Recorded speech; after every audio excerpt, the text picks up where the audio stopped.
everybody, welcome to my channel. Today I just wanted to film a really quick video on 5 things that I would tell my pregnant self. The first thing I wish I had done when I was pregnant a little bit more was pamper my husband. He did absolutely so much for me while I was pregnant. He catered to all of my cravings, he massaged my back, he was totally understanding when I wasn't feeling well, which was a lot. And I feel like if I could go back, I would focus a little bit more of my attention on him. When you get pregnant, you're really focused on all your ailments, you're not feeling very good, and that's totally understandable. You're creating a human. But it's really hard on your husband as well. He doesn't like to see you feeling sick, he doesn't like to see you hurting, and so he goes through a lot too, and mood swings affect your husband as well. So if I could go back in time when I was pregnant, I think I would, do a little bit more for my husband. We try to do a lot for each other anyways, but I would try and spoil him a little bit more. Another thing that I wish I could tell my pregnant self is to just accept compliments. You're the center of attention when you're pregnant, so everybody wants to touch your bump, everybody wants to tell you how cute you look, and of course you don't feel like you're very cute. You feel like you're growing twice your size, you're not feeling very good, you're breaking out in zits, of course you don't feel like you're very cute, but I wish that if I could go back in time, I would just accept people's compliments. They think you're beautiful. A pregnant woman is beautiful, even if you don't feel beautiful yourself, and they truly mean their compliments. Another thing going on with this too is I always felt like my bump wasn't the size that it should be, which is silly. Everybody's body is different, everybody's bump is gonna be a different size, but I was always very insecure about my bump. I thought that I should be bigger for how far along I was, and whenever anybody would tell me, oh, you look so small, like how far along are you? And I told them, oh, I'm 25 weeks, and they're like, you don't look like you're 25 weeks, you look like you're 15 weeks. Honestly, they were trying to give me a compliment. This little one woke up from his nap.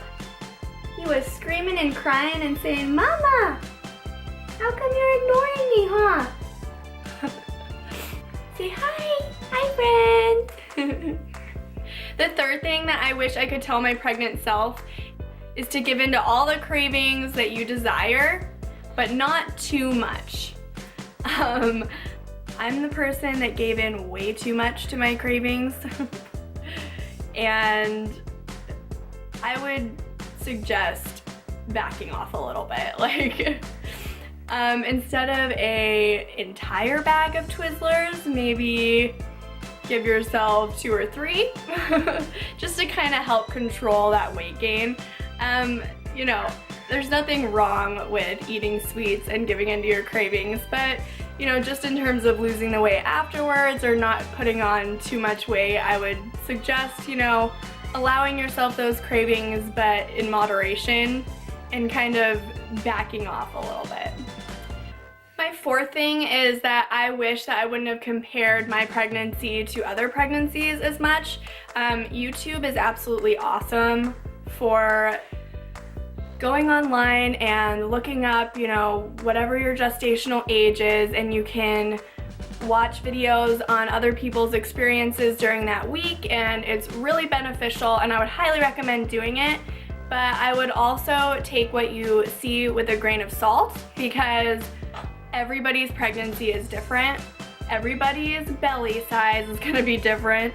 Everybody's symptoms are gonna be a little bit different. Just because one person starts getting morning sickness at 7 weeks doesn't mean that it's not normal for you to get morning sickness at 12 weeks. So I would just take what you see with a grain of salt and realize that just because you aren't experiencing the same symptoms as somebody else at the same exact week, that your pregnancy is still normal. Just because the size of your belly isn't the same as your best friend's when she was pregnant at your week your pregnancy is still normal. So I would just trust your doctor and trust their advice and trust what they're telling you if everything's going well, and not worry so much about other people's pregnancies.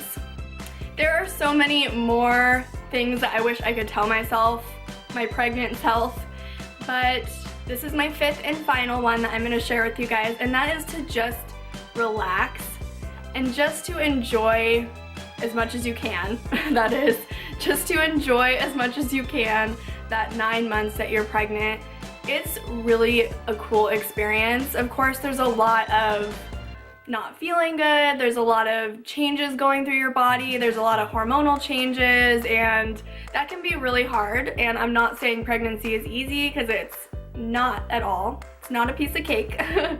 But I would just try and enjoy it as much as possible. It's 9 months out of your life, you're creating your little baby, and I would spend less time, and if I was talking to my past self, my past pregnant self, I would spend less time worrying about all the little things, you know, like I would spend a lot of time worrying like, oh, I haven't felt him move in a while. And of course that's normal to worry about, especially with it being your first pregnancy. But, you know, I would put it a little bit more into perspective, you know, and realize, okay, a lot of like babies will sleep in the womb a lot of the time, and he's probably okay. And I would just try and relax a little bit more and not worry so much about all the little details. Thank you guys so much for watching this video. I really appreciate you guys checking out my channel and coming to watch all my videos. Cole really enjoys it too. But he's being a little trooper, so thank you, baby. Thank you for letting mama film. So if you'd like to see more, please subscribe to my channel, and if you like this video, please give it a big thumbs up, and I will see you guys next time. Bye!